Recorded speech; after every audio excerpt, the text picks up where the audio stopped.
When we're underway and I walk around the ship, one of the questions I get asked all the time is, if you're here, who's driving the ship? And the answer is the officer of the watch.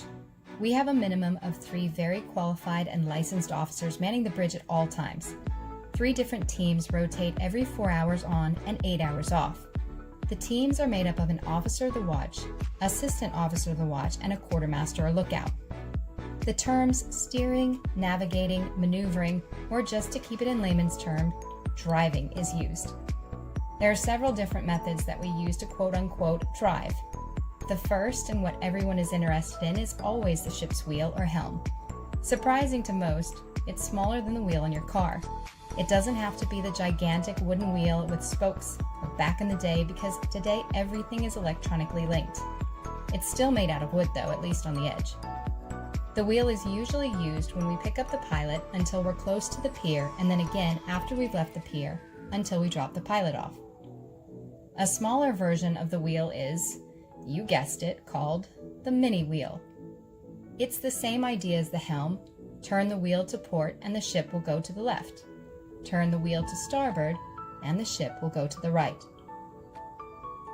The third method is the ECDIS, which is basically a digitized chart computer system which has replaced paper charts.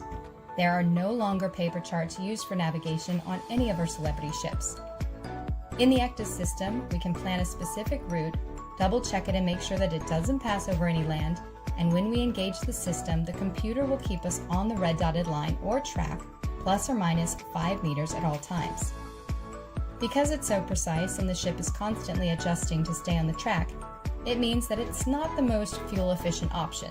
For that reason, we tend to use the autopilot more often. The officer of the watch puts in the heading they want to steer, and the ship will maintain that heading. But the wind and the currents could affect the actual course by pushing the ship further away from the track, so the officer of the watch must monitor it to ensure that we're still on the intended track that we want to be. Once we get to a port, that's when the real fun begins. Most people assume that the pilot does the docking and undocking of the ship.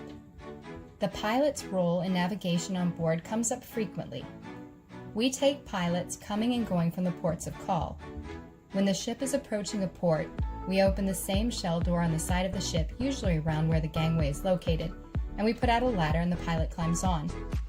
We bring them up to the bridge, give them a briefing on the status of the ship, and make them part of our team.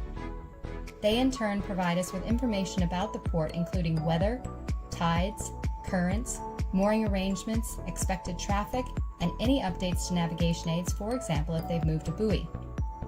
Once we're alongside, the pilot will disembark and then come back again just before departure. The pilot boat will follow the ship out and take the pilot off safely after we've left the pier and past the sea buoy. When it comes to the actual maneuvers of the ship's docking and undocking, we split these maneuvers between our own bridge officers because it's kind of the most fun part of the job besides blowing the horn, obviously. I'll take 40 to 50% of the maneuvers, and the remaining 50 to 60% I assign to everyone from the second in command, which is our staff captain, to the third officer, so that they have the experience of docking and undocking the ship. That way, by the time the most junior officer will reach the position as master, they have hundreds of maneuvers under their belts. When we approach the pier, the bridge officer who will perform the docking will take the con or the conduct from the pilot. Then we switch to maneuvering mode, which gives us individualized control of the ship's propulsion, which in our case are the azipods or azimuthing propellers. What that means is that they rotate a full 360 degrees, so we don't need stern thrusters. We have a lot of power at our disposal. The Celebrity Edge has a total of nearly 72,000 horsepower, and each of our 4 bow thrusters is around 4,800 horsepower. That's right, we go around beating our chest a lot. It also means that we don't need tugs to assist unless the weather is really not cooperating, with excessive winds usually above 35 knots on the side of the ship.